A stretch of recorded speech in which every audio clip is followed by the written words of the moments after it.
Welcome to SouFLoTV again, everybody. It's your host with the most. So I might sound a little low because I don't want to disturb nobody. As you can see where I'm at the beach again. Today we come to talk about this killing of this businessman in Jamaica and what it means. Not that all the other killings and other lives lost didn't mean anything, but check it. I've had people come on the show and say stuff like, well, you Jamaicans that are overseas and you're doing well, you need to come back to Jamaica and build up your business and provide jobs for people in the community and give back and all this other stuff.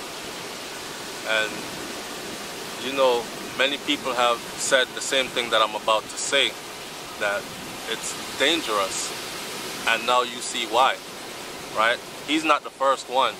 There was another one that I saw, remember, I'm in Jamaica, but there was another one that I saw where the guy was there just doing his thing in his place of business. Somebody came by, pretended they were checking out some stuff to buy, and before you know it, gunshot in the head, right? And just in the way how he just killed him, like with no remorse, and just walked away. Like a human life doesn't even mean anything. So this guy right here is not the first. This, I'm saying, the story goes, family, friend and employees have been left reeling after Tuesday brazen gun attack on Ruthven Road in St. Andrew, which left 45-year-old businessman Richard Ramdale dead. Right? Police reported that Ramdale was attacked while in rush hour traffic on a busy roadway minutes before 5 p.m. on Tuesday by a gunman who made his escape on a waiting motorcycle. So you have a murderer and you have an accomplice to murder. So in other words, then there are more than two people that know about this murder, because I'm sure that the guy that actually did the shooting didn't just randomly kill this guy for no reason. Now, there's something in Jamaica that's called extortion that's very big. Well, extortion is everywhere, but I'm talking about in Jamaica it's very big.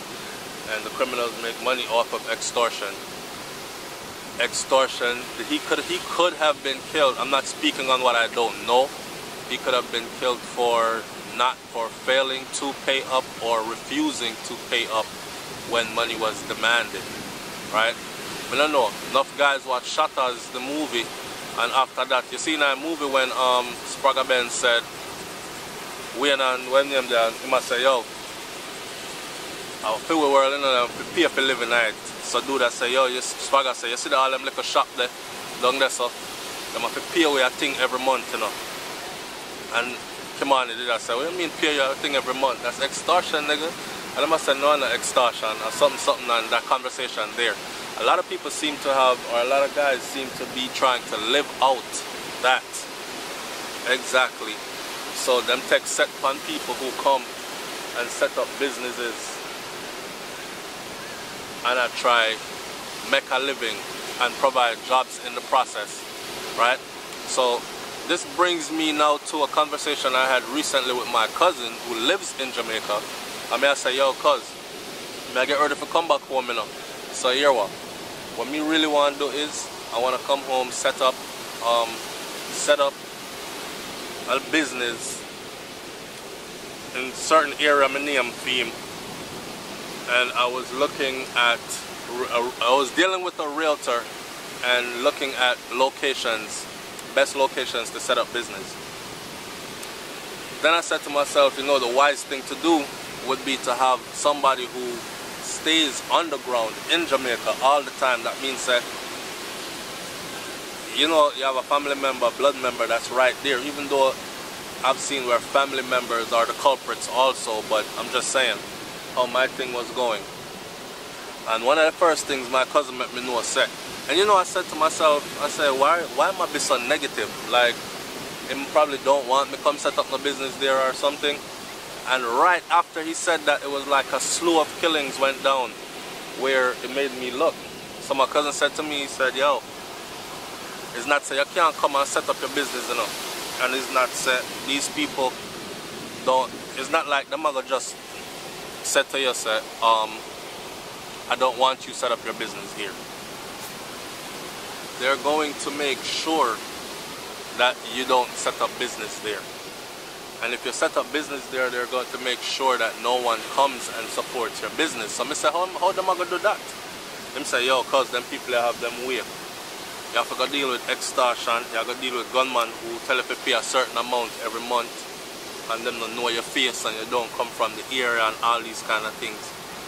I mean, I say, so Jamaica run, so what happened to police protection and these things? They must say, that not gonna save you. And it makes me actually think now when I look at this story right here, because this happened to the man in rush hour traffic in broad daylight, more than a dozen bullets, right? That's something serious to look at.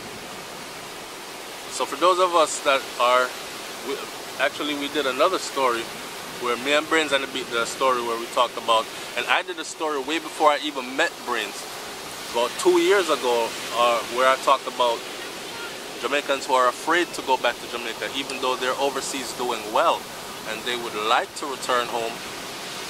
Come on now, you left, you go walk out your soul case, you get your feet under you, you have a nice little something change, save up, you have your life planned out now, you reach a certain age, you're saying, yes, I'm gonna go home now, work for myself, open up a little business, you know, I can live out my days like this, eat good food and integrate myself back into the community and these things. And you can't do it. You're afraid to do it because every time you look around you hear one of these kinds of stories right here. This is something that's crazy.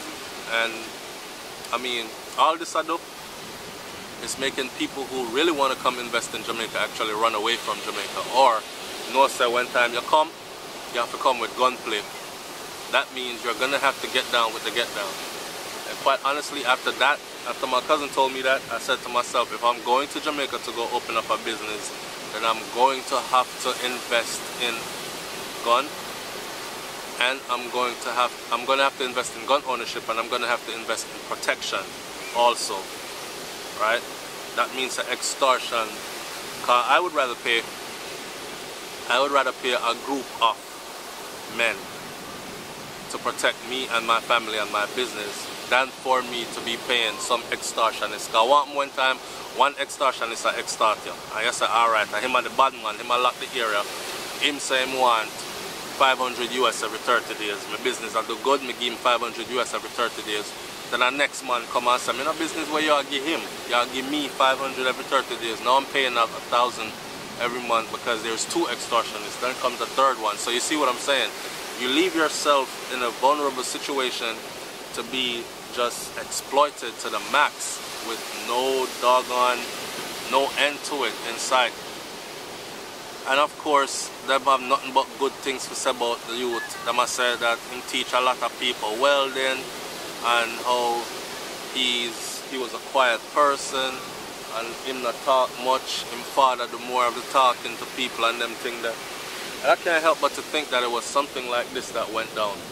Some extortionists went over there, and this is my scenario, and I want you to leave your comment in the comment section below and tell me what you think it is. Could be some past employee that's disgruntled, you know, man, catch them a thief and tell them, yo, come off of the job, you can't work here no more kind of thing, and him say, me can't work here no more, me can't feed my family no more, alright, slap me, I slap you when I see you, and slap him out the road, or catch him son. You know, in Jamaica we say you can't catch quack, catch him shot, so catch him son and slap him well. Or could very well be a case of extortion where dude like pretty much was asked to pay a certain amount of money, and then probably calling up the father and ask the father, say, yo, you gotta pay this much money every month, and the father said, I'm not paying nothing. And them say, okay, if you're not paying nothing, we start with your family member them until we reach you. So we're gonna slap with one, and then if you don't pay nothing, we'll come for your daughter, and then if you don't pay nothing, we'll come for your other son, and we'll keep going until nobody not left to slap with, then we'll slap with you. Talk up in our comment section and let me know what you think, because this is very real and this is actually how it actually goes down. So I'm thinking it could very well be that, and daddy refused to pay up, and they made an example out of starting with his son. Bam, son gone. And look at the way they caught him. broad daylight in rush hour traffic. That means these guys have no fear. You could get it anywhere, right? I remember that I've said this before too. Jamaica need a camera system. Like everything needs to have cameras. Camera in at the stoplight, them camera every corner store, camera upon every aisle. Like them need to camera out the place, put the place in a fishbowl, put cameras every friggin' where. That's just how the thing needs to be. And believe me, if they had that, they would at least be able to catch the criminals. But I'm really thinking that somebody does not want these kinds of things happening, like cameras to catch criminals, because it's not in their best interest, right? Because I've seen murders happen in America before where man up on bike or wait on a next street, or in a car waiting on a next street over, and the camera on the other street picked him up, and the camera on the other street picked up the youth getting out of it and coming over to the other street and leaving, and they were able to sync the videos directly to the scene, to the point where, okay, this is him walking, miss him right there because he went behind a dumpster, he took off the mask and then followed him, boom, there he is on the other street. So Jamaica need to step up them game, really and truly. And I am one Jamaican that's really not thinking about going to Jamaica to open up any business anymore.